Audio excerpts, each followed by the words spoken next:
நம்ம ஏதாவது சேலஞ்சு கொடுத்தா என்ன பண்ணுவோன்னே தெரியல. என்ன ப்ரோ சேலஞ்சுன்னு கேட்டிங்கன்னா, நம்ம டீம்மேட் வந்து ஒரு வாட்டி கூட டெத்தே அவன் டாப் 10 அலே வரைக்கும் வந்திருப்பான்னு சொல்லுவார். சரி ப்ரோ, நானும் சேலஞ்ச் அக்செப்டட்னு சொல்லி நம்மளும் சேலஞ்சுக்குள்ளே வந்திருப்போம். சேலஞ்சுக்குள்ள தான் ஈஸியாக இருந்தால் சொல்லவே முடியாது. எங்கே பார்த்தாலும் நம்மளை எனிமி போட்டு வறுத்தெடுக்கிறானுங்களே சொல்லி ஆகணும். இப்படி ஒருத்தன் வருவான், அவனே அழுத்தி தரமாக கிழிச்சு பண்ணுறான். அதுக்கு முன்னாடி நம்மளை ஒரே ஒரு சப்ஸ்கிரைப் மட்டும் பண்ணிட்டு பார்த்தீங்கன்னா என்ன ஆகிடுவீங்கன்னு தான் நானும் கேட்குறேன்.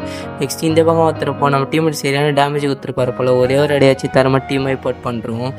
நெக்ஸ்ட்டு நம்ம மேலே வந்திருப்போம், ஒருத்தர் இருப்பான், ஒரே ஒரு டேமேஜ் கொடுத்தா அவனே கில்லிசிகேட் பண்ணுறோம். எப்படியாவது இந்த சேலஞ்சில் ஜெயிச்சாகணும், இல்லைனா கலாய் பண்ணணும். பயத்திலே விளையாண்ட மேட்ச் தான் சொல்லி ஆகணும்.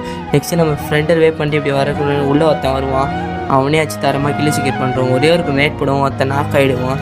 சரிடா ஏறலான்னு பார்த்தா சரியான கிராஸ் போயிடுறாரு. நம்மளும் க்ளோவில் சுற்றி போட்டு ஒரு பொண்ணு அங்கே இருக்கும், ஏன் இங்கே வந்து நான் அந்த பொண்ணையை டீம் வைப்போட் பண்ணுறோம்.